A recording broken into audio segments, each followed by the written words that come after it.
Hello, good morning, and thank you for inviting me to speak at the fourth annual Innovations in Business Conference. It's a pleasure to be here. My topic this morning is something that is, I can see, very relevant to many of you.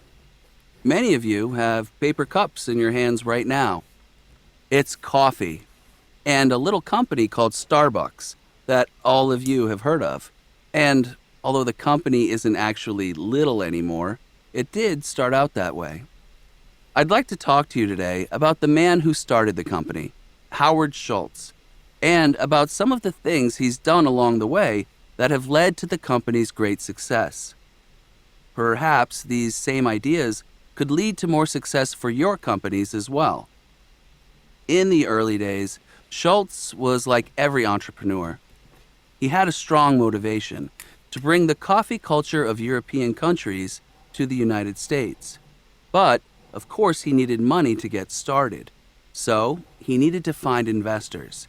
But it was quite difficult for Schultz to find those investors for two main reasons. First, they didn't understand why anyone would pay extra for a fancy cup of coffee, and this created a lot of uncertainty about the whole idea. Would they eventually get their money back?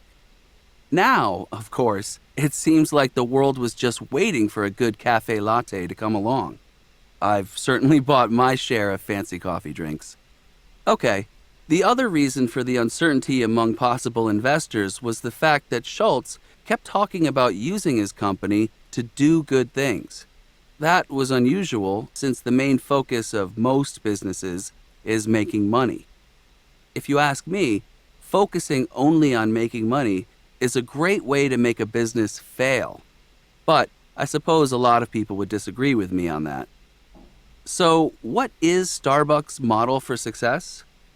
To begin with, valuing employees is an essential part of the Starbucks business model. And it's an idea that many businesses could learn from, I think. In fact, I really shouldn't use the term employees to refer to the people who work at Starbucks, since they're actually called partners. As you know, partners in a company are equals. So I guess Starbucks wants to show its employees how important they are to the company. A well-known quotation from Schultz is that success is best when it's shared. And Starbucks does share its profits with its employees. With its partners. Not only are Starbucks wages a little higher than in other service jobs, partners who work enough hours can receive stock in the company. I mean, how great is that? If Starbucks has a good year, their employee stockholders also have a good year. Now let's think back to a younger Howard Schultz, trying to convince investors that instead of keeping employees' salaries as low as possible, in order to make a bigger profit, he was planning to pay his employees more in order to make their lives better. It must have been a difficult idea for the investors to accept. Well, Schultz was persistent, and he had confidence in his ideas. And in light of how quickly Starbucks grew, that persistence clearly paid off. Another important aspect of the Starbucks business model has been to treat the customers as individuals and to value them as people. It's no accident that your name is handwritten on your coffee cup, and that the coffee can be customized in any number of ways to suit your taste.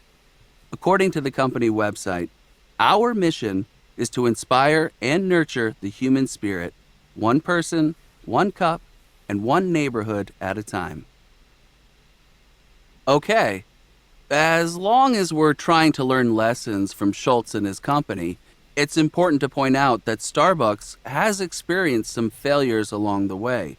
Schultz has given up his position as CEO on more than one occasion over the years. The first time was in 2000, and the company experienced some major problems as a result. Those problems were caused by the company moving away from Schultz's original vision. Instead, after Schultz quit, they moved away from being a company that cared about its employees and focused on making as much money as possible. And though every company evolves over time, this was not the kind of change that Schultz wanted. Starbucks sales were down, and some stores had been closed when Schultz returned to the company in 2008. So, in the hope of turning the company around, he outlined a set of plans for social responsibility, buying coffee only from ethical growers, doing community service, and making Starbucks stores more environmentally sustainable. And although he quit the job of CEO again more recently, he stayed on with the company in a new position. His goal now being the same as it was in the beginning, to have a successful company that also does good things. And this is where we can find a valuable lesson to take away from the Starbucks story. Customers have supported this company for many years now and made it a success. And that's at least partly because customers are willing to spend a little more to buy products from a business that has strong values and that acts responsibly. They want to feel good about the companies they buy from. And any company that wants to be successful needs to keep this in mind. Thanks. And we do have a few minutes for questions.